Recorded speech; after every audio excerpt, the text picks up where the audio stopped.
जय श्री कृष्णा। आज मंगसर मास में दूसरे वीरवार को लक्ष्मी जी की पूजा विधि और उनकी कथा सुनेंगे।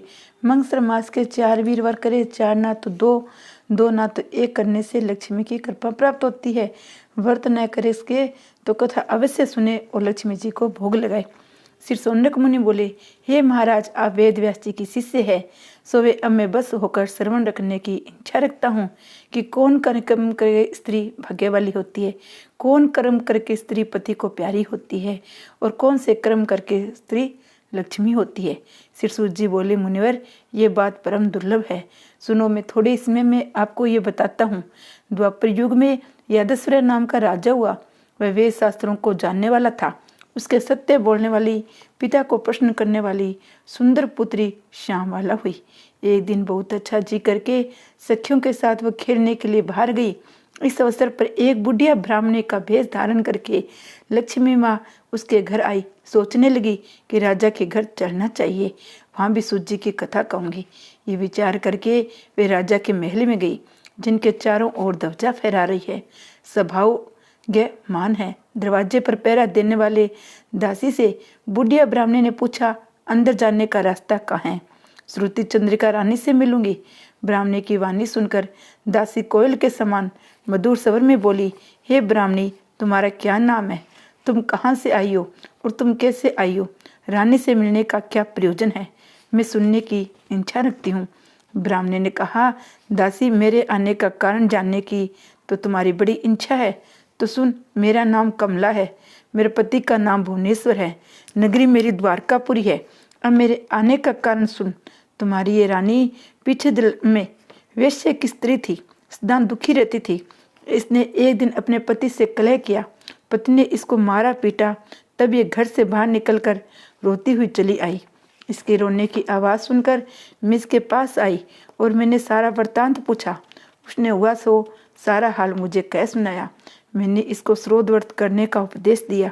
मेरे इस उपदेश से वेश्या की स्त्री ने व्रत किया और व्रत की कृपा से वह सुखी हो गई और सब दुख मिट गए। कुछ समय पश्चात वेश्या की स्त्री मर गई, पापी रह गई। उसके लिए धर्मराज ने दूतों को भेजा। यमराज की आज्ञा को पाकर भयंकर यमदूत आ गए। यमदूत को फांसी से बांधकर लोहे के मंज हाथ में लेकर यमपुरी को ले जाने लगे। इसी अवसर पर श्री लक्ष्मी जी के दूत आकर मारक को काटकर लक्ष्मी जी के द्वार पे ले गए। इतने व्रत उस वेश्या की स्त्री ने किए थे, उतने 1000 वर्ष तक लक्ष्मी जी के द्वार पर रही। थोड़ा सा दिन रह गया, उसे भोगने के लिए राजा के वंश में जन्मी और दासी रानी लक्ष्मी जी पर बड़ा गर्व हुआ है। वह इस व्रत को भूल गई है, इसी कारण मैं इसे उपदेश देने आई हूँ। दासी ने कहा, हे ब्राह्मणी, ये व्रत किस विधि से किया जाता है? कौन से देवता की पूजा की जाती है? ये विस्तार पूर्वक आ मुझे वृत्तांत से कहो। तब लक्ष्मी जी रूपी ब्राह्मणी बोली, मंगसर मास के पहले वीरवार को ये व्रत शुरू करना चाहिए। प्रातःकाल लक्ष्मी नारायण की पूजा करनी चाहिए। वीरवार को अनेक प्रकार की मिठाइयाँ लक्ष्मी जी को भोग लगावी। भक्ति भाव से हृदय भरा है, लक्ष्मी पूजा करते हैं, सफल मनोरथ माता कर दे, यही कामना हम रखते हैं। ये मंत्र के बाद वस्तु में फूल, चंदन, तुलसी, नवेद, धूप, दीप, पान, सुपारी, लौंग, इलायची सभी सामग्री से लक्ष्मी माँ की पूजा करें, भोग लगाए। भोग लगाया हुआ सामान ब्राह्मणी को देवे, सबको छकावे। दूसरे वीरवार के दिन भुनी हुई कनक पीसकर कसार बनावे, लड्डू बनावे और भोग लगावे। तीसरे वीरवार को दही चावल का भोग लगावे। चौथे वीरवार को शामक पीसकर उसका कसार बनाकर भोग लगाए, यथाशक्ति फल देवे। दासी बोली, ठहरो, रानी की आज्ञा पाकर मैं तुमको अंदर ले जाऊंगी। ऐसा कहकर वह रानी के पास गई। जो कुछ ब्राह्मणी ने कहा था, दासी ने सारा हाल रानी को कह सुनाया। दासी से सुनकर रानी ने कहा, ब्राह्मणी, तुम किस लिए आई हो? मुझसे कहो।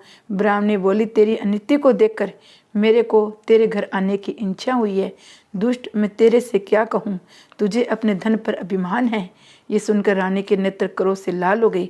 उसने बूढ़ी कमला पर प्रहार किया। बूढ़ी कमला के रोते हुए चले जाने की आवाज़ सुनकर श्यामवाला खेल त्याग कर आई और बोली, बुढ़िया, तेरे को ऐसा कठिन दुख किसने दिया है? उनकी वाणी सुनकर श्यामवाला ने विरोध से ब्राह्मणी के कहे अनुसार व्रत किया। 3 व्रत करते ही चौथे वीरवार को लक्ष्मी जी की कृपा से उसका वह राधेश्वर देव के पुत्र राजा मालाधार के साथ हुआ। ब्याह के पश्चात उस लड़की के ब्याह होते ही आश्चर्य हुआ। सुनो, राजा के घर में जितना धन था न जाने कहाँ चला गया। राजा रानी धनहीन, वरदहीन, वस्त्रहीन हो गई। किसी ने कहा अपनी बेटी के घर जाओ। सो रानी ने कहा श्यामवाला के पास जाओ। उनका पति बहुत दुख सहन करता हुआ बहुत दिनों के बाद मालाधर राजा के गांव पहुंचा। तालाब के किनारे बैठ गया। श्यामवाला की दासियां उसी तालाब पर जल लेने आई। पूछा तुम कौन हो, कहाँ से आए हो? न तुम्हारी हड्डी है, न मांस है, न अदुंग है, सारा हाल कहो। तब कारणवश राजा बोला मैं श्यामवाला का पिता हूँ, तुम श्यामवाला से कहो। सुने उन्हें आश्चर्य हुआ, आपस में हंसी और वापस नगरी को चली गई।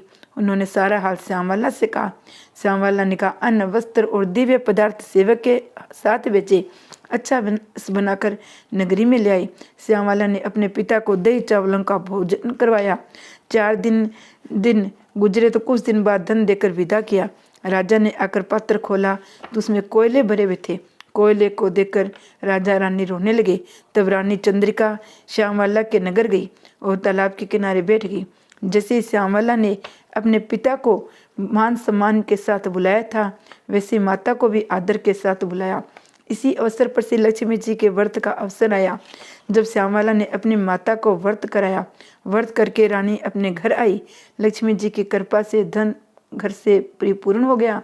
श्यामवाला माता का घर देखने आई। माता के दिल ने कहा इसे क्या मुंह दिखाऊंगी, ऐसा कहकर महल में छुप गई। श्यामवाला महल में गई तब महल से नमक ले आई। मालाधार ने अपनी पत्नी श्यामवाला से पूछा तुम अपने घर से क्या लाई हो? तब श्यामवाला ने कहा राजा का सार ले आई हूँ, भोजन किस समय दिखाऊंगी। ऐसा कहकर उसने बिना नमक की रसोई बनाई और पति को भोजन परोसा। पति भोजन करने लगा। सारी सब्जियों में नमक नहीं था, परंतु फिर भी उसने अपनी रानी को प्रश्न किया। कहा नमक ही राजा का सार है। जो स्त्री इस व्रत को करेगी नहीं करेगी वह दरिद्र और दुख की मारी होगी। इसी को कथा सुने बिना व्रत करेगी वह निष्फल होगा। यथाशक्ति ब्राह्मणों को भोजन करावे, दक्षिणा देवे, पूजा करे। जो स्त्री व्रत को करेगी, कथा सुनेगी, वह इस लोक का सुख बोकर लक्ष्मी लोक को जाएगी। निश्चय वह सुखी रहेगी। ये सत्य है। जय लक्ष्मी माता की जय। जय मंगसर मास में वीरवार के दिन लक्ष्मी माता का व्रत करे, व्रत न करे तो पूजा और कथा अवश्य सुने। लक्ष्मी माता की असीम कृपा बनी रहती है।